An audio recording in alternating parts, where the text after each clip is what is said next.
ओम मुनित्रयं नमस्कृत्य सूक्तिः परिभाव्य च वैयाकरणसिद्धान्तकौमुदीयं विरच्यते। सर्वेभ्यः श्रोतृभ्यः नमः। अस्माभिः गतपाठे यद्यत् पठितं तद् एकवारं स्मरामः। वयं वैयाकरणसिद्धान्तकौमुदी इत्याख्यस्य ग्रन्थस्य तत्र हल्सन्धिप्रकरणे भवामः। हल्सन्धिप्रकरणस्य अस्माकं क्रमे तत्र 20 पाठः गतपाठः प्रवृत्तः। तस्मिन् 20 पाठे वयं तत्र सर्वादौ नश्चव्यप्रशान् इति सूत्रस्थं विचारं कृतवन्तः। तत्र तस्य सूत्रस्य अर्थः तु पूर्वं दृष्टः एव आसीत्। तदनन्तरं शारङ्गिच्छिन्धि इत्यस्मिन् उदाहरणे शारङ्गिनच्छिन्धि इत्यवस्थायां तत्र विसर्गः सत्वं श्चुत्वम् इत्यादि सर्वं विधाय शारङ्गिच्छिन्धि इति अनुनासिकपक्षे एकं रूपम् अनुस्वारपक्षे च एकं रूपं साधितम्। तद्वत् चक्रिंस्त्रायस्व इत्यपि रूपद्वयं तत्र लब्धम्। ततः तत्र प्रत्युदाहरणानि दृष्टानि। पदस्य इति कुतः उच्यते चेत् हन्ति इत्यत्र नकारस्य तत्र नाम ऋत्वं यथा न स्यात्, यतः अत्र नकारः हन्ति इति क्रियापदे पदस्य अन्ते नास्ति, अतः अत्र ऋत्वं न भवति। एवमेव सन्त्सरुः इत्यत्रापि नकारस्य ऋत्वं न स्यात्, तदर्थं तत्र अम्परे इति पुमः खय्यम्परे इत्यस्मात् अम्परे इत्यस्य अनुवर्तनं भवति। सरुः अर्थात् खड्गमुष्टिः इति तत्र उक्तं। ततश्च प्रशान् शब्दस्य तु पदान्ते विद्यमानस्यापि नकारस्य सत्सु सर्वेषु निमित्तेषु ऋत्वं न भवति, अतः प्रशान् तनोति इत्येव भवति। यदि अप्रशान् इति निषेधः नोच्येत तर्हि तत्रापि ऋत्वादिकं स्यात्, अनिष्टानि रूपाणि उपलब्धानि स्युः। एतावत् पठित्वा ततः परमस्माभिः सूत्रं पठितं नृन् पे इति। तत्र नृन् इति द्वितीयाविभक्तेः बहुवचनान्तस्य यः नकारः अन्ते लभ्यते तस्य ऋत्वं भवति। ततश्च ऋत्वात् पूर्वम् अनुनासिकः विकल्पेन अपरस्मिन् पक्षे अनुस्वारागमः भवति इति तत्र अस्माभिः निर्मास्यमानस्य रूपस्य तत्र नृः पाहि इत्यादि रूपपञ्चकस्य विचारः आरब्धः वर्तते। तत्र अस्माभिः उपद्मानीयत्वं करिष्यते। तदर्थम् उपद्मानीयविधायकं सूत्रम् अस्माभिः आरब्धं वर्तते। कुप्वोः कफ्पौ च इति तस्य सूत्रस्य तत्र अर्थविचारः क्रियमाणः वर्तते। कुप्वोः कफ्पौ च इत्यस्मिन् सूत्रे कुप्वो एतदनन्तरं यः विसर्गः भवति तस्य विसर्गस्य श्रवणं न भवति। तत्र खर्परेशरि वा विसर्गलोपो वक्तव्यः इति वार्तिकेन। तस्मात् परतः जिह्वामूलीयं यद्भवति तस्य शर्षुपाठत्वात् खरि अपि अन्तर्भावः भवति इति कृत्वा खर्परेशरि वा विसर्गलोपो वक्तव्यः इत्यनेन वार्तिकेन तत्र विसर्गस्य लोपः भवति। अतः कुप्वो इत्यत्र विसर्गः नैव श्रूयते इति। एतावत्पर्यन्तम् अस्माभिः पठितं। गतपाठस्य अन्ते व्याख्यायाः च पङ्क्तिः इत्थम् आसीत्। तत्र विसर्जनीयस्य सः नैव कथमासीत्, अतः सूत्रे कुप्वोः इति न विसर्गः श्रूयते इति।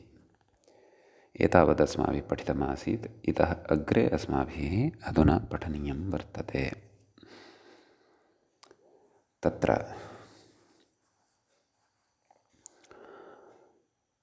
अग्रे प्रकृतसूत्रं प्रति किं किम् अनुवर्तते तत् कथयन्नस्ति। एवञ्च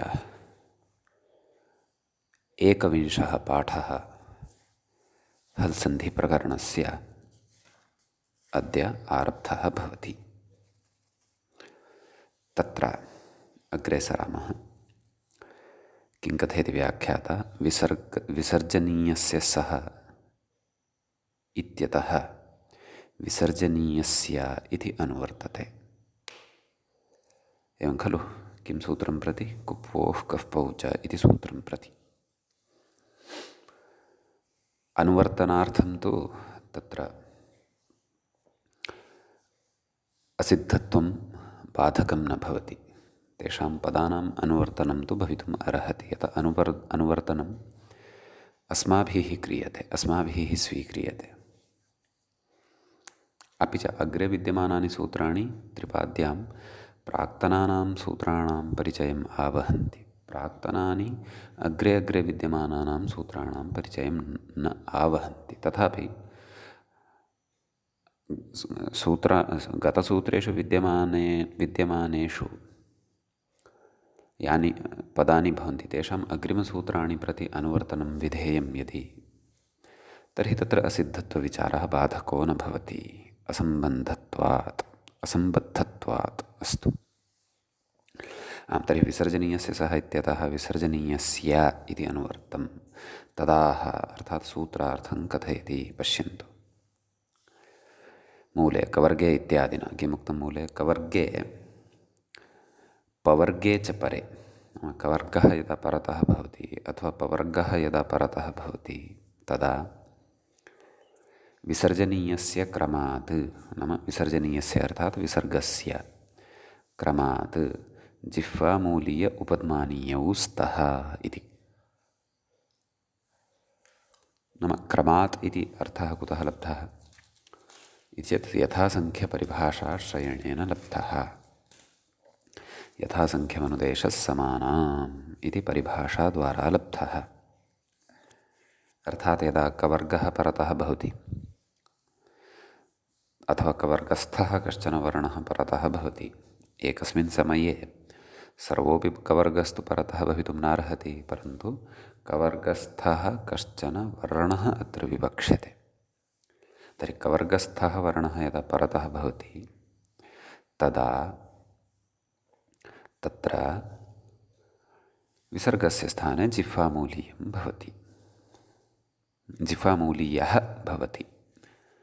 यदा पवर्गस्थः वर्णः परतः भवति तदा विसर्गस्य स्थाने उपद्मानीयः भवति। अतः कथयति मूले क्रमात् जिह्वामूलीयोपद्मानीयौ स्तः इति। एवं खलु? तदेव व्याख्याता कथयति क्रमादिति यथासङ्ख्यसूत्रलभ्यम्, अर्थात् यथासङ्ख्यमनुदेशः समानाम् इत्यनेन सूत्रेण क्रमात् इति अयमर्थः लभ्यते इत्यर्थः। ततः चाद्विसर्गः इति उच्यते खलु, मूले उक्तं खलु चाद्विसर्गः।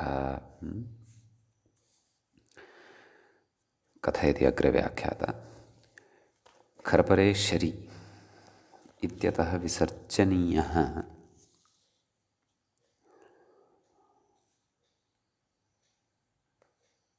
खरपरे शरि इत्यतः विसर्जनीयः इति अनुकृष्यते इत्यर्थः।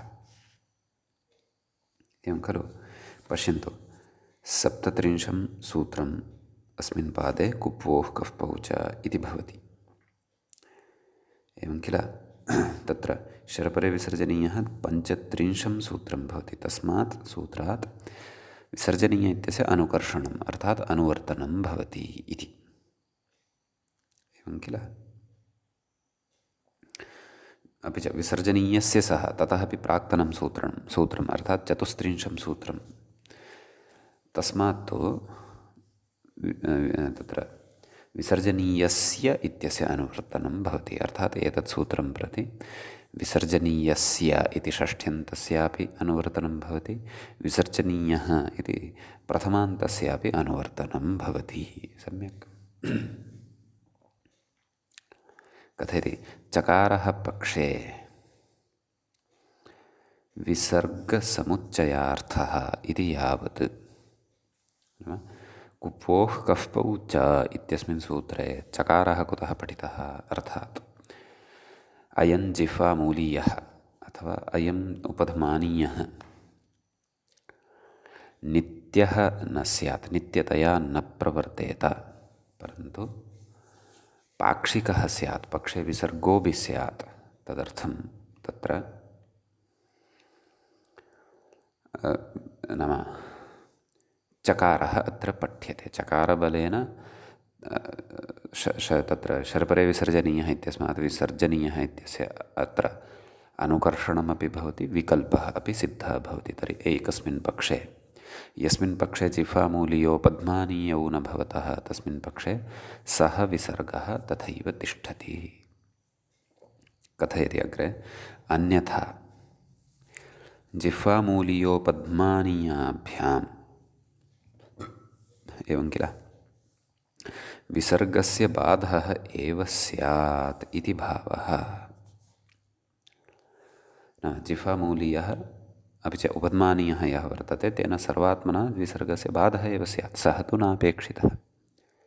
अनयोः द्वयोः नित्यतया प्रवृत्तिः नापेक्षिता, अनयोः द्वयोः विकल्पेन एव प्रवृत्तिः अपेक्षिता।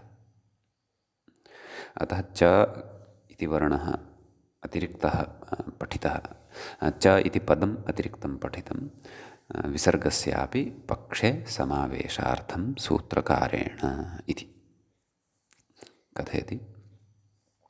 एवञ्च प्रकृते, प्रकृते नाम प्रकृते अस्माभिः यः प्रयोगः आरब्धः वर्तते, ऋन् पाहि इत्यवस्थायां ऋत्वं खलु कृतं।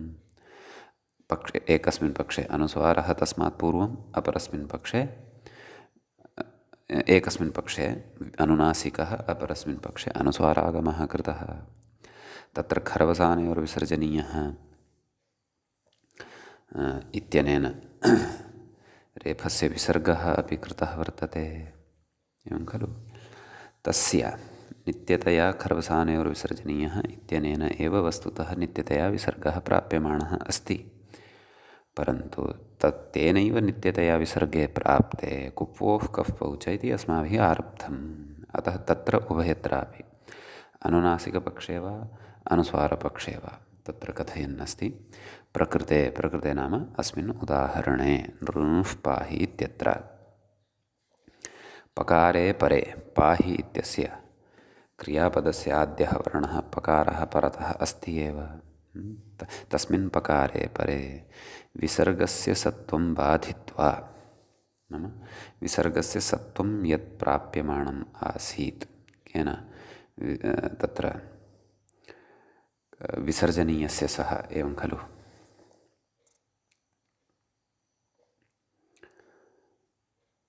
तेनैव किल खरि विसर्जनीयस्य सः स्यात्।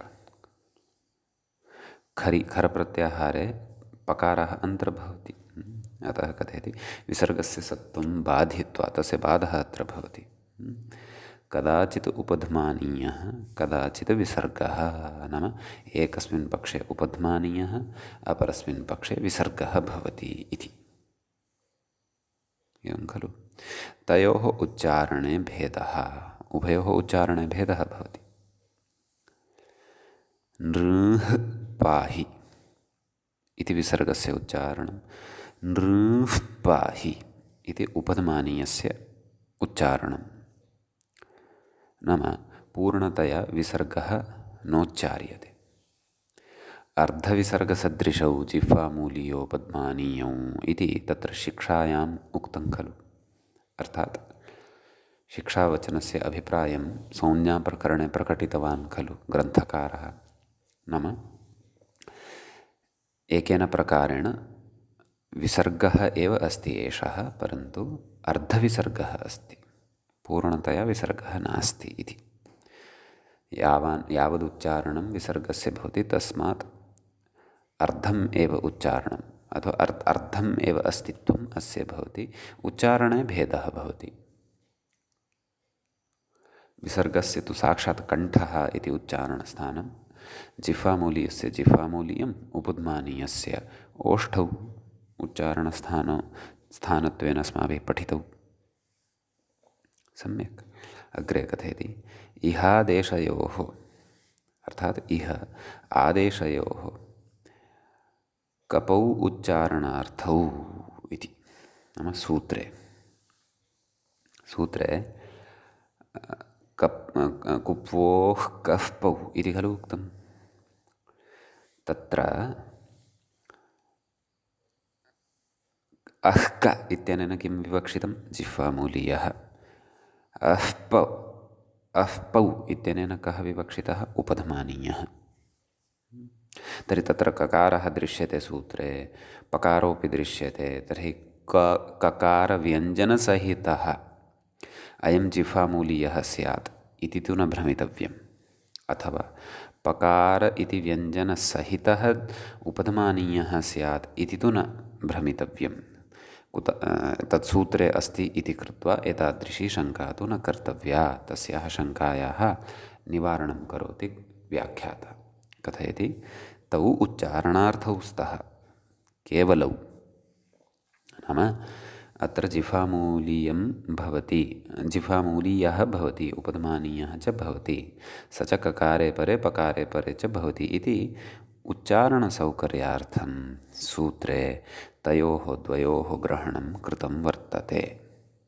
कथयति, न तु विधेयकोटिप्रविष्टौ, तौ विधेयकोटि न प्रविष्टौ, अर्थात् अनयोः ककारपकारयोः व्यञ्जनयोः विधेयकोटौ प्रवेशो न भवति, अर्थात् अनयोः अपि विधानं न भवति। अर्थात् नृः पाहि इत्यत्र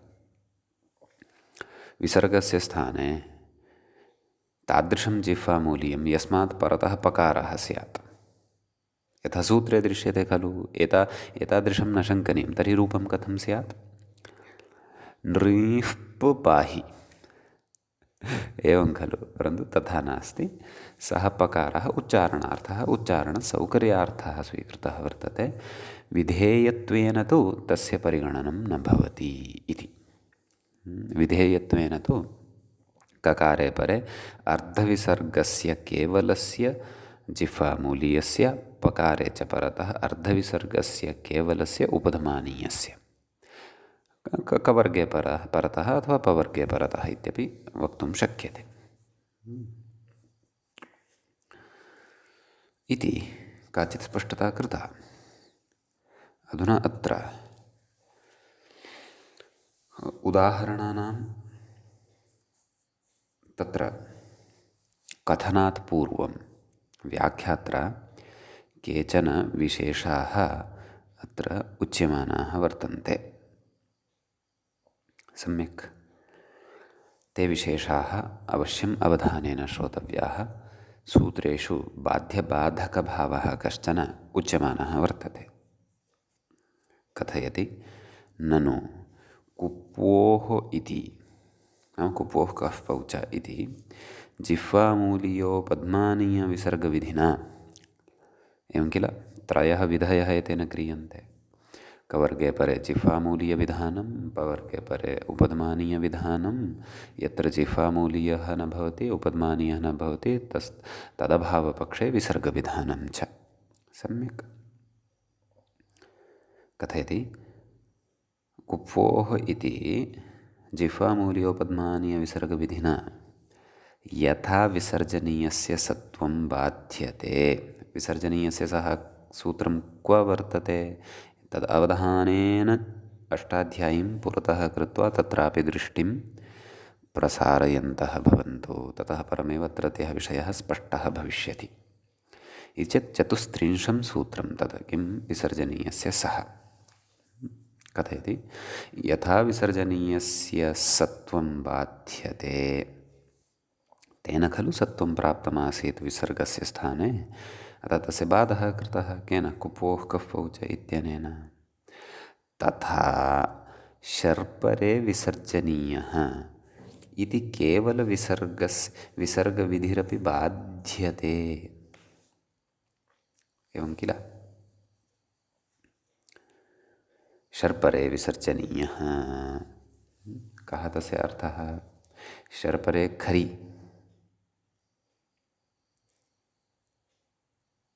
एवं किल? 35 तत् सूत्रं भवति। शर्परे खरि विसर्जनीयस्य विसर्जनीयः न तु अन्यत्, नाम विसर्जनस्य विसर्जनीयः एव न तु अन्यत्। अतः तत्र किम् उदाह्रियते? कहत्सरु, अपि च अत्र उदाहरणं वदिष्यति वासः क्षौमम् इति। अस्तु, तर्हि किं कथयति पश्यन्तु। यथा सत्वं बाध्यते तथा शर्परे विसर्जनीयः इति विसर्गविधिरपि बाध्यते। एवं खलु? नाम केवलः विसर्गः येन विधीयते। शर्परे खरि, नाम तादृशः खर् यदि परतः भवति, यस्मात् परतः शर्वर्णः भवति, तदा विसर्गस्य विसर्गः एव भवति, न तु अन्यत् इति तेन उच्यते। कथयति? तर्हि उदाहरणमेकं पश्यामः। अत्र दीयमानम् उदाहरणमेव पश्यन्तु। वासः क्षौमं, समीचीनं। वासः विसर्गः अस्ति, ततः परतः खर्वर्णः अस्ति वा इति चेत् अस्ति। सः कः? क्षौमम् इत्यत्र विद्यमानः प्रथमः ककारः। तस्मात् ककारात् परतः नैव खर्वर्णः अस्ति वा? यतः अस्माकं कृते खर्परे शरि इति अवस्था अपेक्षिता, अर्थात् तादृशः नैव खर्परे शरि, आमां तादृशः शर्वर्णः परतः अपेक्षितः, यस्मात् परतः खर् स्यात् इति वा? न, एवं न। खर्परे शरि, नैव खर्परे इति नोच्यते खलु, शर्परे खरि इत्युच्यते। अहं भ्रान्तः। अतः पुनः तस्य सूत्रार्थः यद्यपि अग्रे वक्ष्यते, परन्तु पुनः सम्यक्तया विचारणीयः। शर्परे खरि, न तु खर्परे शरि। शर्परे खरि विसर्जनीयस्य विसर्जनीयः एव न तु अन्यत्। तर्हि शर्परे खरि अस्माकं कृते, पुनः वदामि, अस्माकं कृते तादृशः खर्वर्णः परतः अपेक्षितः, यस्मात् परतः शर्वर्णः स्यात्। तर्हि वासः क्षौमम् इत्यत्र खर्वर्णः परतः अस्ति इति चेत् अस्ति। सः कः? क्ष इत्यत्र विद्यमानः प्रथमतया एव विद्यमानः ककारः। किं तस्मात् परतः शर् अस्ति वा इति चेत् अस्ति। कः? षकारः। कषयोः योगे क्षः भवति खलु, सः षकारः वर्तते। अतः खर्परे शरि इत्यस्मै सूत्राय यद्यद् अपेक्षितं तत्तत् सर्वमपि अत्र वर्तते एव। समीचीनं। तर्हि अत्र यः विसर्गः, तस्य विसर्गस्य विसर्गः एव भवति, अन्यत्तु किमपि न भवति इति। अतः वासः क्षौमम् इत्यत्र विसर्गः एव भवति इति शर्परे विसर्जनीयः इति पठिष्यमाणस्य सूत्रस्य अर्थः उक्तः, उदाहरणञ्च दृष्टं। तद् आवश्यकं। कुतः आवश्यकं? यतोहि अस्माभिः तत्र प्रकृते बाध्यबाधकविचारः अवगन्तव्यः अस्ति। समीचीनम्। अतः पुनः आगच्छन्तु तां पङ्क्तिं प्रति। ननु कुप्वोः इति जिह्वामूलीयो पद्मानीयविसर्गविधिना यथा विसर्जनीयस्य सत्वं बाध्यते, तथा शर्परे विसर्जनीयः इति केवलविसर्गः अपि बाध्यते। तथा च वासः क्षौमम् इत्यत्रापि कुप्वोः इति कदाचित्, नाम कुप्वोः कफ् पौच इति कदाचित् जिह्वामूलीयः कदाचित् विसर्गश्च स्याताम् इति। क्व वासः क्षौमं वैदिकः प्रयोगः भवति, यजुर्वेदे व्यवहृतं। वासः क्षौमं तत्र कथयति अग्रे, इष्यते तु केवल विसर्गः इत्यत आह, परन्तु तत्र केवलः विसर्गः एव इष्यते, अन्यत् न। पक्षे तत्र जिह्वामूलीयं नापेक्षितं, जिह्वामूलीयः नापेक्षितः, तर्हि कथं वा इदानीं तस्य जिह्वामूलीयत्वस्य निवृत्तिः क्रियेत? यतोहि वासः क्षौमम् इत्यत्र कुप्वोः कफ् पौच इत्यस्मै सूत्राय यद्यदपेक्षितं तत्तत्सर्वम् अस्ति वा न वा? तत्तत्सर्वमपि अस्ति। परतः कवर्गः अपेक्षितः, कवर्गस्य वर्णः अपेक्षितः, सः तु अस्ति एव खलु, वा न वा? अतः परतः कवर्गवर्णः अस्ति, अतः अत्र जिह्वामूलीयत्वेन भाव्यं। यथा तत्र नृः पाहि इत्यत्र इत्यादिषु विसर्जनीयस्य सः प्राप्तः, नाम विसर्जनीयस्य सत्वं प्राप्तं, तस्य बाधः कृतः कुप्वोः कफ् पौच इत्यनेन। तद्वत् वासः क्षौमम् इत्यत्र शर्परे विसर्जनीयः इत्यनेन सूत्रेण तत्र विसर्गस्य विसर्गः एव इति यदुच्यते, तादृशस्य विधानस्यापि बाधः कुप्वोः कफ् पौच इत्यनेन कर्तुं शक्यः खलु, वा न वा? येन तत्र अपवादलक्षणमपि वयं जानीमः, तद्विषये चर्चा भविष्यति। शक्यः एव खलु, परन्तु कुप्वोः कफ् पौच इत्यस्य शर्परे विसर्जनीये सति प्रवृत्तिः नापेक्षिता। वासः क्षौमम् इत्यत्र कुप्वोः कफ् पौच इत्यस्य प्रवृत्तिः नापेक्षिता, यतः वासः क्षौमम् इति अनिष्टः प्रयोगः जिह्वामूलीययुक्तः। वासः क्षौमम् इति विसर्गयुक्तः एव प्रयोगः अपेक्षितः। तर्हि जिज्ञासा अत्र जायते, कथं तर्हि शर्परे विसर्जनीयः इत्यस्य क्षेत्रे, अर्थात् वासः क्षौमम् इत्यत्र कुप्वोः कफ् पौच इत्यस्य निवृत्तिः कथं स्यात्? नाम तत्र शर्परे विसर्जनीयस्य इत्यस्य कुप्वोः कफ् पौच इति अबाधकं कथं स्यात्? तस्य बाधकं कुतो न भवति? तद्विषये अस्माभिः चिन्तनीयं वर्तते। सम्यक् उक्तवान्, इष्यते तु केवलविसर्गः इत्यत आह। किमाह? मूले पश्यन्तु, येन नाप्राप्तेति। मूले पश्यन्तु, येन नाप्राप्तन्यायेन अस्माभिः अपवादलक्षणं तत्र परिभाषाप्रकरणे चिन्तितम् आसीत्, भवन्तः स्मरेयुः। येन नाप्राप्ते यो विधिरारभ्यते स तस्य अपवादः। येन निश्चयेन प्राप्तिः भवति, तथापि यः विधिः आरभ्यते सः विधिः निश्चयेन प्राप्तस्य अपवादः भवति, तस्य बाधकः भवति इति अपवादलक्षणम् अस्माभिः उक्तम्। एवं खलु? तर्हि मूले किम् उक्तवान्? येन नाप्राप्तन्यायेन विसर्जनीयस्य सः इत्यस्य अपवादोऽयं, नाम विसर्जनीयस्य सः इत्यस्य सूत्रस्य अयम् अपवादः भवति। कः? कुप्वोः कफ् पौच इति सूत्रम्। तत्र व्याख्याता कथयति, येन नाप्राप्ते यो विधिः आरभ्यते सः तस्य अपवादः इति न्यायः। सम्यक्। यद्यपि अयं न्यायः पूर्वं तदेव परिभाषाप्रकरणे व्याख्यातः वर्तते, तत्र कथयति,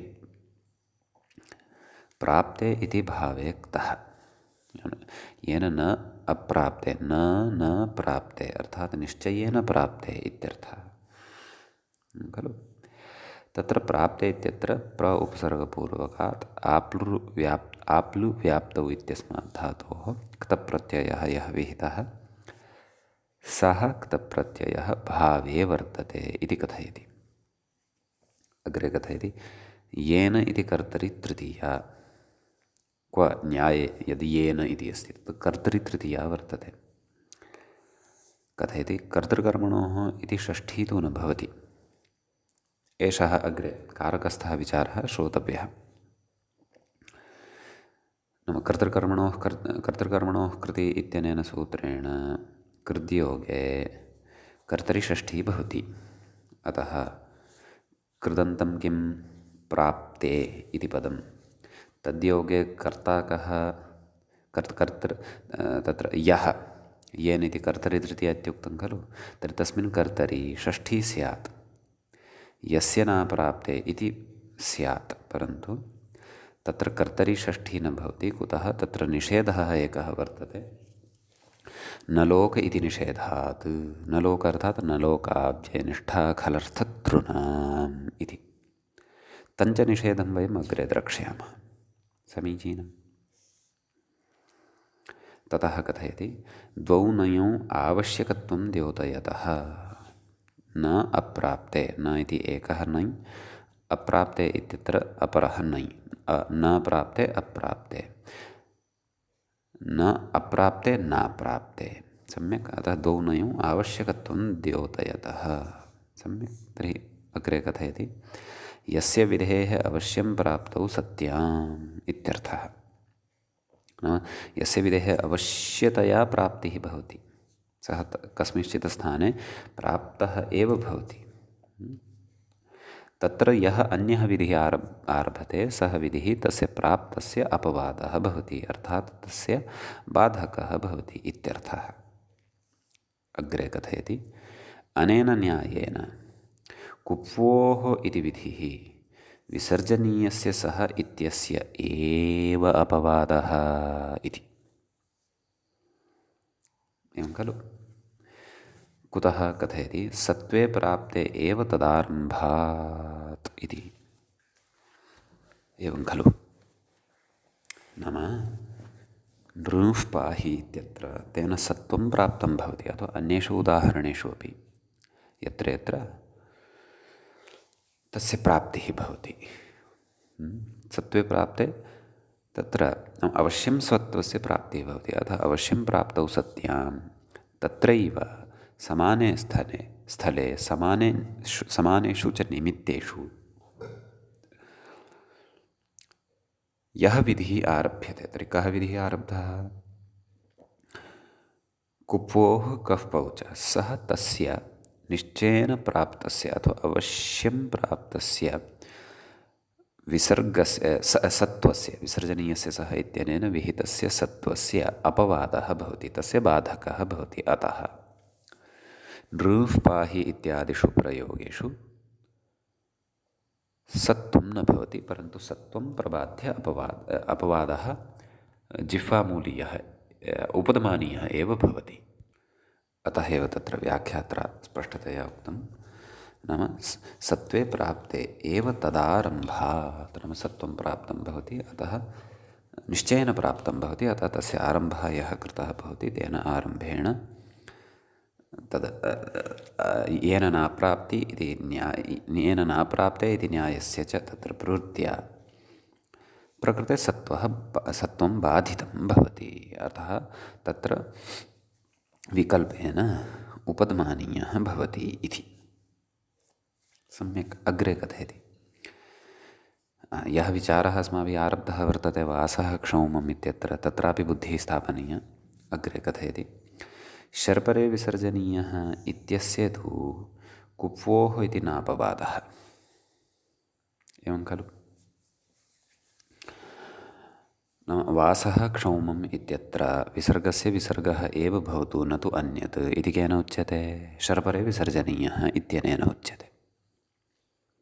तर्हि अत्र भवन्तः शङ्कां कुर्युः, भोः प्रकृते शर्परे विसर्जनीयः इत्यनेन विसर्गविधानम् अवश्यं प्राप्यते, अतः अवश्यं प्राप्तौ सत्यां कुप्वोः कफ्पौ च इत्यस्यापि अत्र निमित्तानि दृश्यन्ते।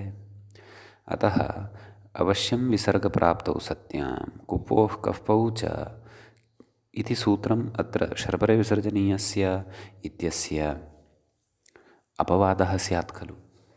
येन नाप्राप्तिन्यायः अत्रापि किं नोपतिष्ठते वा इति चेत् तद्विषये इदानीं स्पष्टता कर्तव्या अस्ति। तत्र आदौ कथयति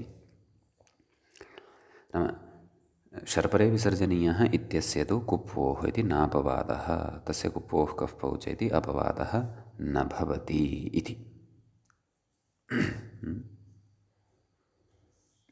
कथयति कः करोति इत्यादौ किमर्थं न भवति इति अग्रे उच्यते। कः करोति इत्यादौ शर्परे खरि इति अप्राप्ते अपि कुप्वोः इत्यस्य आरम्भसामर्थ्यात् इत्यस्य आरम्भात् इत्यर्थः। अपवादः कदा अपवादत्वं प्राप्नोति, नाम येन नाप्राप्तिन्यायः इत्यस्य प्रवृत्तिः कदा भवति, यदा तत्र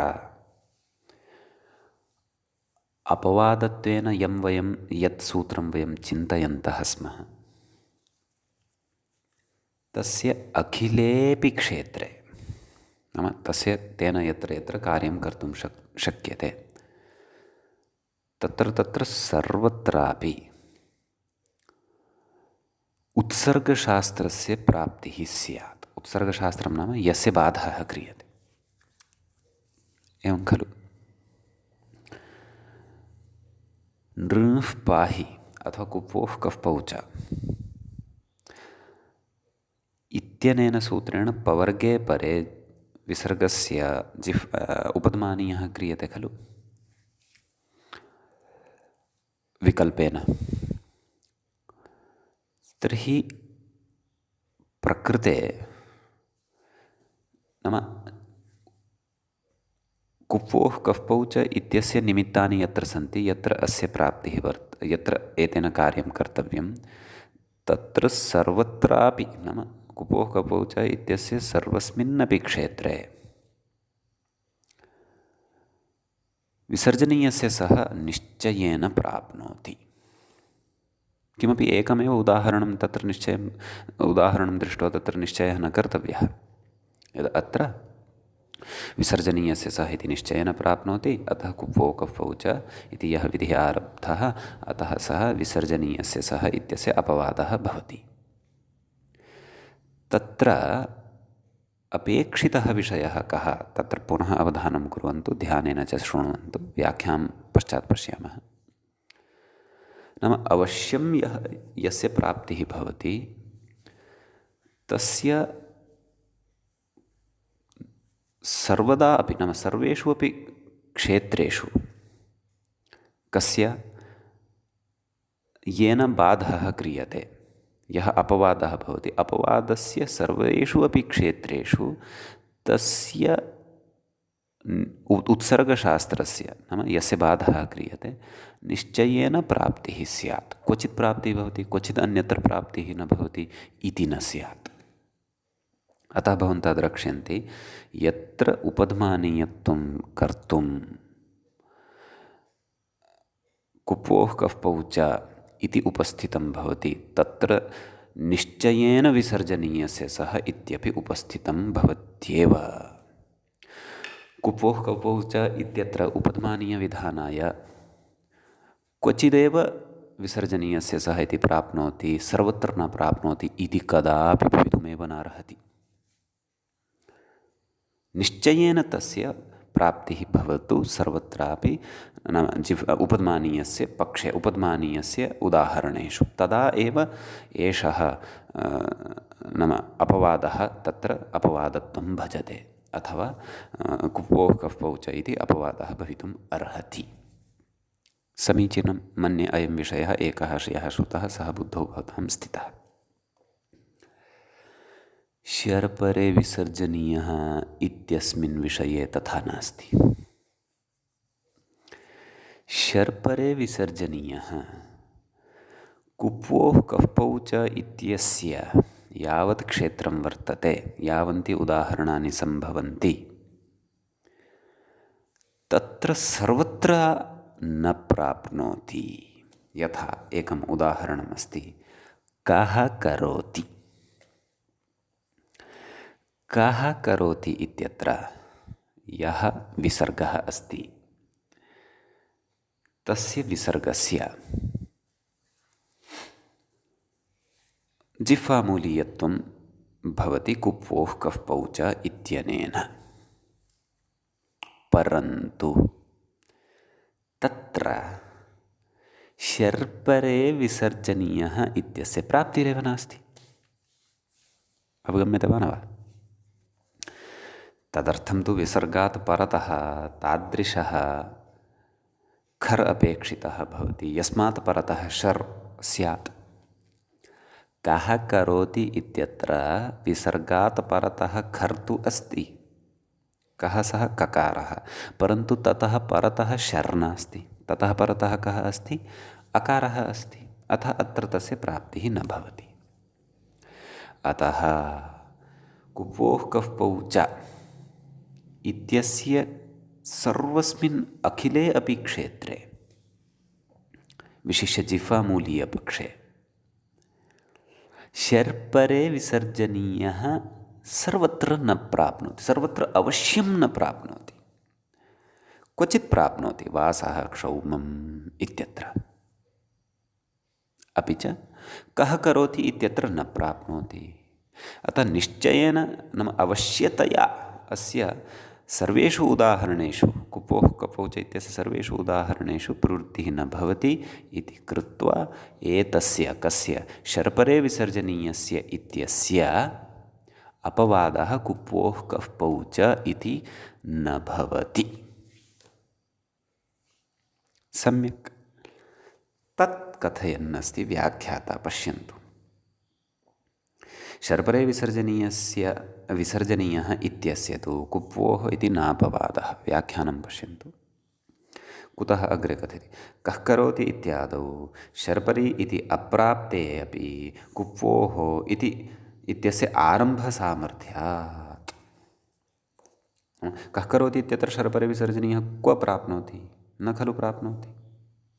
अतः अवश्यम् अस्य प्राप्तिः तत्र तत्र न भवति, यत्र यत्र कुप्वोः कफ्पौ च इत्यस्य क्षेत्रं वर्तते।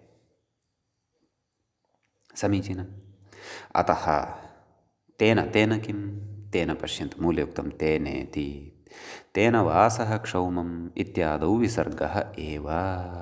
कथयति अग्रे व्याख्याता। वासः क्षौमम् इत्यादौ कुप्वोः इति विधिना शर्परे इत्यस्य बाधाभावेन, नाम वासः क्षौमम् इत्यत्र कुप्वोः कफ्पौ च इत्यनेन सूत्रेण शर्परे विसर्जनीयस्य इत्यस्य बाधः न भवति। कुतः? अपवादलक्षणं न तत्र सङ्गच्छते। अपवादलक्षणं किं? येन नाप्राप्ते यो विधिरारभ्यते स तस्य अपवादः। किं? सर्वत्रापि कः करोति इत्यादिषु अपि, यथा वासः क्षौमं तद्वत् कः करोति इत्यादिषु अपि शर्परे विसर्जनीयः इति प्राप्नोति वा? यदि प्राप्नोति स्म तदा एव आरब्धः विधिः कुप्वोः कफ्पौ च इति शर्परे विसर्जनीयः इति सूत्रस्य अपवादः अस्ति इति वक्तुं शक्यते स्म, यथा विसर्जनीयस्य सः इति पक्षे। अवश्यं विसर्जनीयस्य सः पवर्गे परतः प्राप्नोति एव सर्वेषु अपि उदाहरणेषु। एवं खलु? अतः आरब्धः विधिः अपवादः भवति। अत्र तथा नास्ति।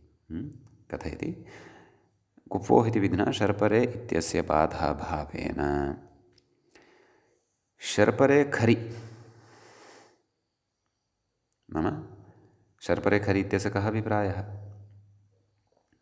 शर्परे विसर्जनीयः इति सूत्रं, तेन खलु एतत् उच्यते। शर्परे खरि विसर्जनीयस्य विसर्गः एव भवति इति। तत्र खरि इत्यस्य अनुवर्तनं भवति। शर्परे खरि अर्थात् शर्परे विसर्जनीयः इति सूत्रं। शर्परे खरि इति केवलविसर्गः एव भवति इत्यर्थः। सम्यक्। तर्हि किम् एतावता किम् आयातं? नाम शर्परे विसर्जनीयः इत्यस्य अपवादः कुप्वोः कफ्पौ च इति न भवति। अतः यत्र शर्परे विसर्जनीयः इत्यस्य सर्वाणि निमित्तानि सन्ति तत्र कुपोः कः पौच इत्यनेन अस्य बाधः न कर्तुं शक्यते। तत्र अस्य एव प्राबल्यं भवति, अस्य एव तत्र उपस्थितिः भविष्यति। तत्र कुपोः कः पौच इत्यस्य अपवादः एव अयं भवति। कः? शर्परे विसर्जनीयः। यतः तत्र सः अपवादः भवति इत्यपि द्रष्टव्यं। कुतः? यतः अत्र निमित्तानि भासन्ते। यत् प्रकृते नाम कुपोः कः पौच इत्यस्य प्राप्तिः अस्ति इति। परन्तु कदाचित् तादृशमपि उदाहरणं स्यात् शर्परे विसर्जनीयः इत्यस्य, यत्र कुपोः कः पौच इत्यस्य प्राप्तिरेव नास्ति। तच्च उदाहरणम् अहं वदामि। कः सरुः। कः विसर्गात् परतः खर अस्ति वा? अस्ति। कः सः? तकारः। ततः परतः शर अस्ति वा? इत्येतत् अस्ति। कः सः? सकारः। अतः अत्र अस्य प्राप्तिः नास्ति। कस्य? कुपोः कः पौच इत्यस्य प्राप्तिरेव नास्ति। यतः परतः कवर्गः नास्ति, पवर्गः नास्ति, तकारः अस्ति। अतः वस्तुतः कुपोः कः पौच इत्यस्य शर्परे विसर्जनीयः इति अपवादः अस्ति इत्यपि वक्तुं न शक्नुमः। शर्परे विसर्जनीयः इत्यस्य कुपोः कः पौच इति अपवादः अस्ति इत्यपि वक्तुं न शक्नुमः। अत्र बाध्यबाधकभावः एव नास्ति। स्वकीयानि निमित्तानि यत् सूत्रं यत्र यत्र पश्यति तत्र तत्र तस्य प्रवृत्तिः भवति, तावदेव। समीचीनं।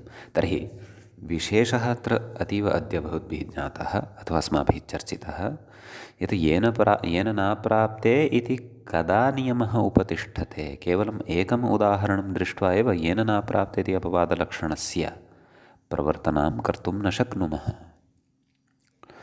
नाम सर्वात्मना सर्वेषु अपि उदाहरणेषु अर्थात् सर्वस्मिन्नपि क्षेत्रे तस्य उत्सर्गशास्त्रस्य प्रवृत्तिः स्यात्, अवश्यं प्रवृत्तिः स्यात्। एकस्मिन् उदाहरणे अस्ति, अपरस्मिन् उदाहरणे नास्ति, तथा न स्यात्। यथा शर्परे विसर्जनीयः इत्यस्य वासः क्षौमम् इत्यत्र प्रवृत्तिः अस्ति, कः करोति इत्यत्र तु प्रवृत्तिः एव नास्ति। अत एव तत्र येन न प्राप्ते इति न्यायः उपस्थातुं न शक्नोति इति। अतः अत्र विशेषेण चिन्तनस्य अस्ति अपेक्षा। भवतु। अतः एव मूले उक्तवान् येन न प्राप्तन्यायेन विसर्जनीयस्य सः इत्यस्य अपवादोऽयं, न तु कः कुपोः कः पौच इति अपवादः, न तु शर्परे विसर्जनीयः इत्यस्य। तेन वासः क्षौमम् इत्यादिप्रयोगेषु अथवा कहत्सरुः इत्यादिप्रयोगेषु केवलः विसर्गः एव भवति, न तु अन्यत् किमपि। समीचीनम्। अग्रे कथयति व्याख्याता। किं कथयति तत् पश्यामः। नृः पाहि। नृः पाहि कथयति इति उपधमानीयपक्षे आनुनासिक्ये अनुस्वारे च सति रूपद्वयं मूले दत्तं खलु, तस्य विवरणं कथयति। अग्रे कथयति नृः पाहि इति विसर्गपक्षे अनुनासिकानुस्वाराभ्यां रूपद्वयं दत्तं खलु मूले। पश्यन्तु, यस्मिन् पक्षे उपधमानीयः न भवति, यस्मिन् पक्षे केवलः विसर्गः एव भवति, तत्र अनुनासिकपक्षे एकं रूपम्, अनुस्वारपक्षे च एकं रूपम्। कति रूपाणि लब्धानि आहत्य? 4। अग्रे कथयति नृन् पाहि इति ऋत्वा भावे रूपम् इति। यतः नृन् पे तत्र छन्दस्युभयथा इत्यस्मात् उभयथा इति अनुवर्तते इत्युक्तं खलु। उभयथा अर्थात् विकल्पेन, एकस्मिन् कदाचित् भवति कदाचित् न भवति, अर्थात् एकस्मिन् पक्षे भवति अपरस्मिन् पक्षे न भवति इति। अतः ऋत्वं यस्मिन् पक्षे न भवति तस्मिन् पक्षे नृन् इति तथैव तिष्ठति। अतः तत्र प्रयोगः ऋत्वरहितः एव भविष्यति, नृन् पाहि इति। तथा च 5 रूपाणि इत्युच्यते। पञ्च इमानि रूपाणि सिद्धानि भवन्ति। तत्र अग्रे कथयति सूत्रे पे इति अकारः उच्चारणार्थः। तन्मया पूर्वमपि उक्तमासीत्।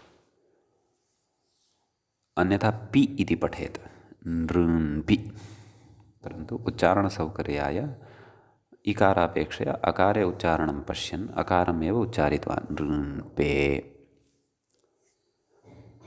पे इति उच्चारणीयं यदि तर्हि तु शब्दः अकारान्तः ग्राह्यः प इति, यथा राम रामे प पे। परन्तु तत्र सः अकारः उच्चारणार्थः अस्ति, नाम व्यञ्जनमात्रं तत्र विवक्षितं, नाम व्यञ्जनरूपे पकारे परये इत्यर्थः। तेन किं? तेन कथयति तथा च नृन् पुनाति इत्यादावपि पञ्चरूपाणि भवन्ति इति।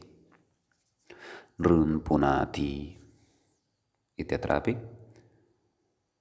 नृः पुनाति नृः पुनाति नृः पुनाति नृः नृः पुनाति नृन् पुनाति, एवं रीत्या पञ्चरूपाणि अत्रापि लप्स्यन्ते, यथा नृः पाहि इत्यादिषु लब्धानि। यदि तु अयमकारः उच्चारणार्थः न स्यात्, परन्तु वस्तुतः तत्र स्यात्, तर्हि तु नृन् पाहि इत्यादीनि एव रूपाणि सिद्ध्येयुः।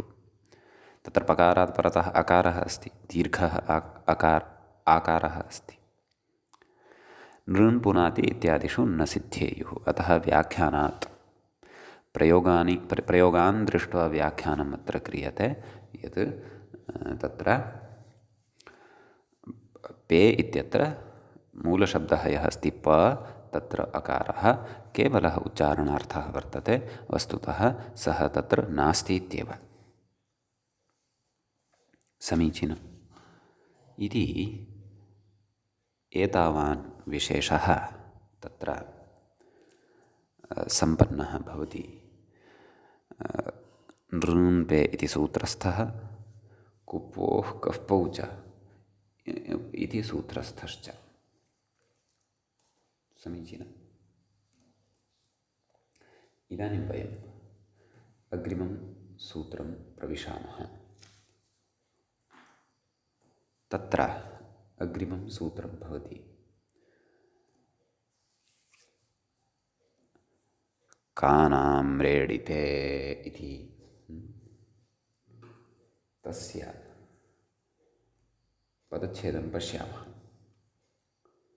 सूत्रे प्रथमं पदं भवति कान्, द्वितीयं पदं भवति आम्रेडिते इति।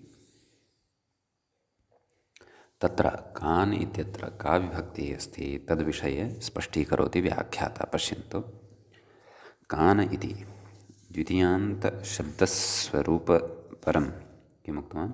द्वितीयान्तशब्दस्वरूपपरं षष्ठ्यन्तम्। यथा गतसूत्रे नृन् इति द्वितीयान्तं वर्तते खलु, परन्तु तस्य द्वितीयान्तस्य स्वरूपमात्रं गृहीत्वा तत्र षष्ठीविभक्तेः एकवचनं यथा स्वीकृतं, येन नृन् इत्यस्य इति अर्थः लब्धः भवेत्, तद्वत् प्रकृतेपि कान् इति द्वितीयाविभक्तेः बहुवचनं वर्तते। एवं खलु? किं शब्दः पुंलिङ्गे, तस्य द्वितीयाविभक्तेः बहुवचने कान् इति रूपं भवति। कः कौ के, कं कौ कान् इति। समीचीनं। तर्हि तत्र उच्यते कान् इति द्वितीयान्तशब्दस्वरूपपरं षष्ठ्यन्तं, नाम अत्र षष्ठी वर्तते, तस्याः लुक् वर्तते। तदेव अग्रे उक्तवान्, षष्ठ्याः सौत्रो लुक्, नाम या षष्ठी यत्र श्रूयते तस्याः सौत्रः लुक् भवति इति। यद्यपि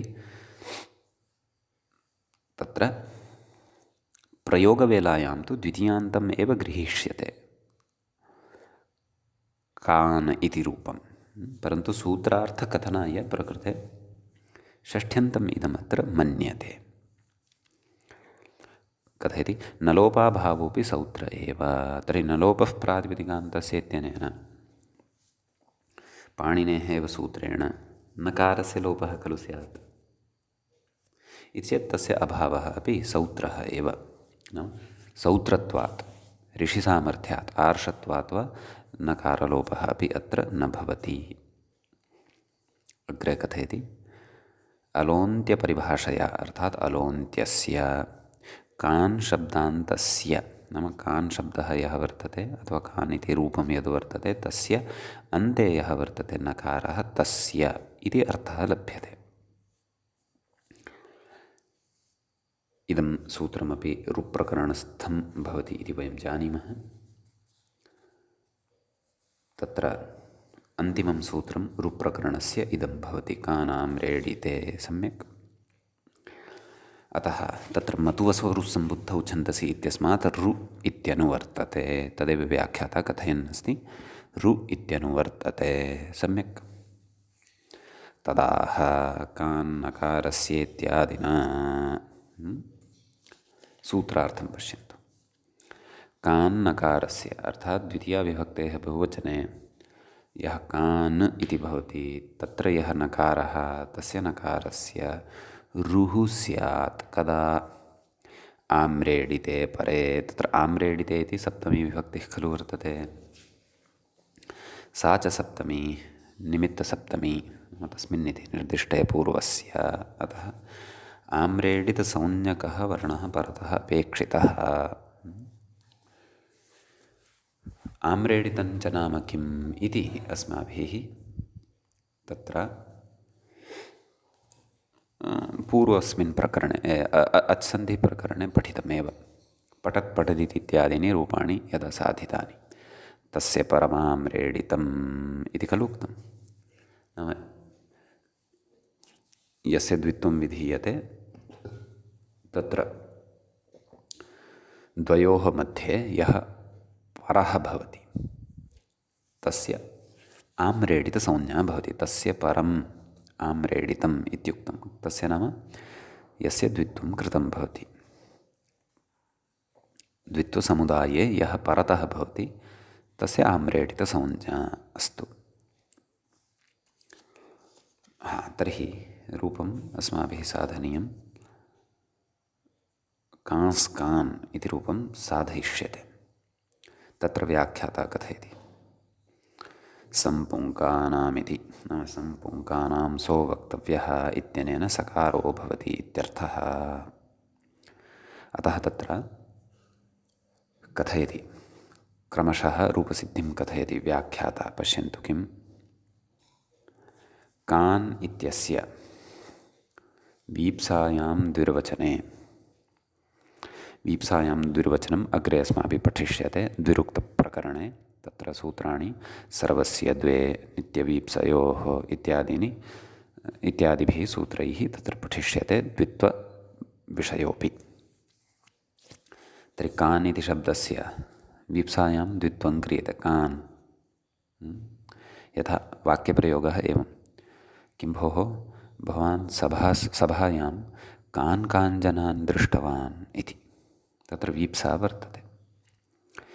वीप्सा च का इति अग्रे ज्ञास्यते। सद्यः कञ्चन शब्दं द्विः वक्तुं यदा वयं प्रवर्तामहे द्विः वक्तुम् इच्छा भवति सा वीप्सा इति। अतः अत्र कान् इति वारद्वयमुक्तं। कान् कान् इति सद्यः जानन्तु। ईप्सा इति पश्चात् वयं शास्त्रीयलक्षणपूर्वकमपि ज्ञास्यामः।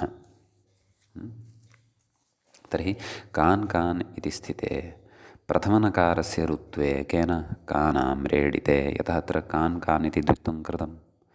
परतः विद्यमानः यः वर्तते सः कः तस्य का संज्ञा तस्य आम्रेडितसंज्ञा भवति। अतः वीप्सायां इति स्थिते प्रथमनकारस्य ऋत्वे अनुनासिकानुस्वारविकल्पः। नाम एकस्मिन् पक्षे अनुनासिकः भवति अपरस्मिन् पक्षे अनुस्वारः भवति। कथयति